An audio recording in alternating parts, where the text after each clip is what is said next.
Bom dia, boa tarde, boa noite. Espero que todos estejam bem. Hoje a gente vai falar sobre a utilidade providencial da fortuna, que é um pedacinho do capítulo 16 do Evangelho segundo o Espiritismo, tá bom? O Evangelho ele traz bastante conteúdo com relação a possíveis interpretações, na verdade, a interpretações das falas de Jesus, né? Porque tem algumas falas, né, que se a gente levar exatamente ao pé da letra ou fora de contexto, elas vão trazer alguma conclusão que não faz sentido dentro até mesmo das leis naturais, que é o que a gente tem falado aí com relação ao Livro dos Espíritos, né? E uma delas é com relação ao fato de que Jesus pediu para uma das pessoas que gostaria de segui-lo se despojar de todos os pertences, né? Se despojar de todos os bens materiais e segui-lo. E só assim ele encontraria o reino de Deus. Exatamente, esse é um exemplo bom, que fora de contexto faz com que as pessoas interpretem que a riqueza, ou que os bens materiais, eles são negativos, eles são contrários à evolução, à salvação, e o que não é verdade, tá? Jesus, naquele momento, quis dar ênfase de que os bens materiais, eles são supérfluos e eles não podem ser o nosso principal objetivo. E isso sim é verdade, mas não que eles por si só, eles são, sei lá, são negativos ou eles geram só apenas problemas, né? Geram apenas o caminho do mal, tá bom? Então, é importante ter esse tipo de interpretação. É claro que a riqueza, a fortuna, ela traz muitas tentações, né? Tem algumas aqui nessa foto, e a gente já até comentou sobre isso um pouco, mas depende muito da pessoa, de como ela vai lidar, né, com essa fortuna que ela vem a ter. E como ela vai lidar com essas tentações, tá? A gente já comentou que, assim, o conforto material, né, você ter o que é importante para você ter seu conforto, seu bem-estar, ele não é errado, tá? O que é errado é você se mover com base nos bens materiais, sua vida ser com base nisso, né? E isso ser mais importante do que a prática da caridade, do que a sua evolução espiritual. Então, quando os bens materiais eles estão em primeiro foco na sua vida, né, esse que é o grande problema. As tentações que o dinheiro traz, elas são escolhas da nossa vida, né? Então, você pode escolher usar o seu dinheiro para ter o que você precisa de conforto, de bem-estar, e o que tiver a mais disso, você desenvolver atividades que vão gerar o bem-estar para outras pessoas. Ou você pode usar todo o excesso de dinheiro que você tenha para o seu próprio bem-estar. E daí entra o egoísmo, tá? Então, por isso que o dinheiro, né, a fortuna, ela traz desafios maiores do que a miséria. Tá? Porque na miséria você não tem muita escolha, né? Mas quando você tem dinheiro, quando você tem fortuna, você tem a escolha. E daí cabe a você tomar decisões que são com base nos ensinamentos de Jesus. Tá bom? E outro ponto importante é que, como essa imagenzinha mostra, né? A pessoa aqui, no caso, ela tá dando só as migalhas, né? Do que ela tá comendo, que na verdade é a nossa terra, para a pessoa que pobre, para a pessoa que precisa, né? E a gente fala muito disso, que não é assim que tem que ser, né? A gente já falou sobre que a esmola não é a única forma de caridade, talvez nem a melhor forma de caridade. E a esmola é basicamente isso, né? Você tirar do que está sobrando um pouquinho e dar para as outras pessoas. Nesse sentido também, é importante falar que as pessoas, por exemplo, imagina que esse homem que está sentado nessa mesa comendo, ele anteriormente foi pobre, né?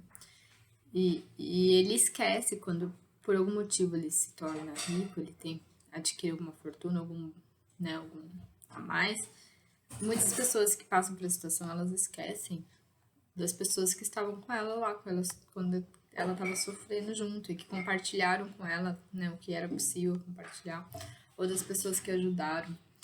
Então, assim, a ganância, o orgulho, eles sobem muito, né? Eles se tornam muito evidentes quanto mais a pessoa tem o poder ou a possibilidade de exercê-los, vamos dizer assim. Então, realmente é difícil. Eu acho que talvez uma das missões mais difíceis de... Não vou falar uma das mais difíceis, mas uma das missões bem difíceis que nós temos, que as pessoas que têm algum dinheiro, alguma capacidade financeira maior do que os outros, é de não deixar o orgulho, a vaidade, falar mais do que o amor e a caridade, tá bom?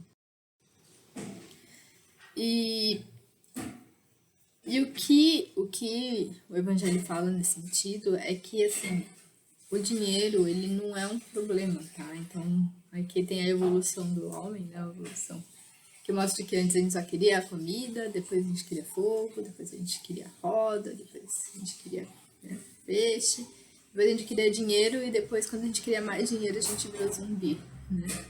É basicamente isso. A busca por o bem-estar, por ter, né, gerar dinheiro com o seu trabalho honesto, ela não é um problema. Na verdade, ela faz parte da lei natural, tá?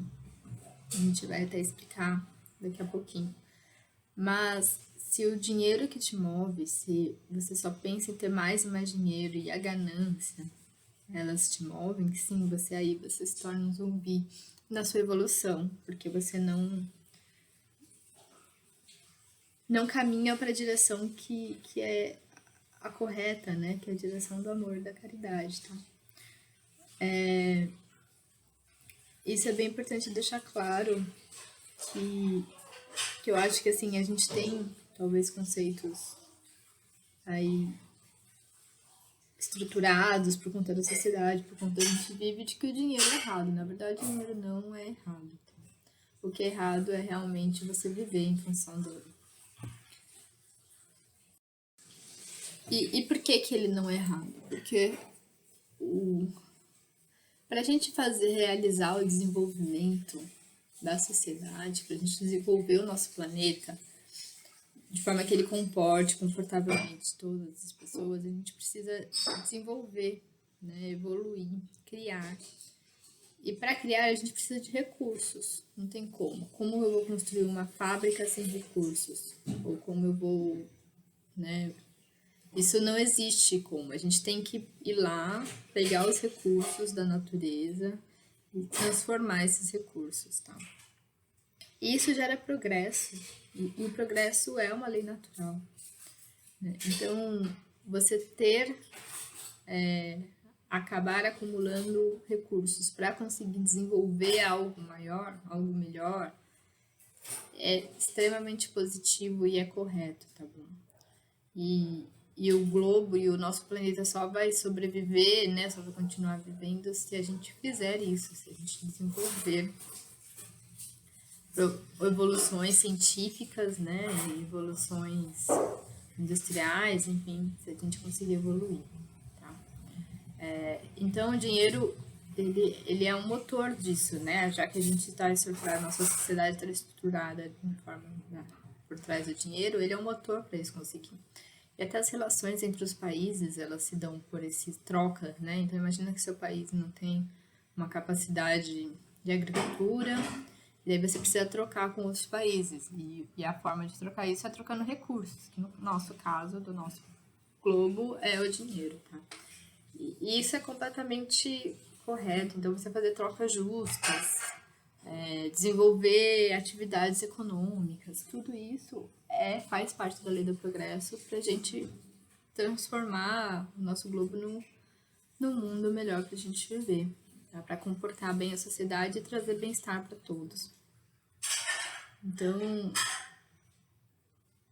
é exatamente o recurso, né? Utilizar os recursos para gerar progresso é uma lei natural, tá? E é isso que que o Evangelho quis trazer essa mensagem nesse capítulo.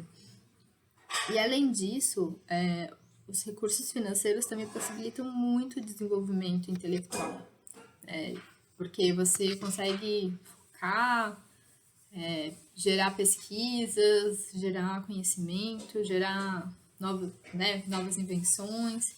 Tudo isso é uma evolução intelectual que também faz parte da nossa evolução. E com o desenvolvimento da evolução intelectual, você vai ter mais capacidade, cada vez mais capacidade de discernir sobre o certo e o errado, sobre o que traz benefícios para todos e o que não traz. E aí até mesmo praticar melhor a nossa segunda asinha, quando a gente quer, anjinho que quer voar, precisa de duas asas, né? Uma é a intelectual e a outra é a moral. Então, com a intelectual, você até consegue possibilitar melhor o desenvolvimento da moral, porque você tem mais raciocínio, né? Você consegue entender as coisas de forma mais clara e aí tomar decisões mais acertadas, tá?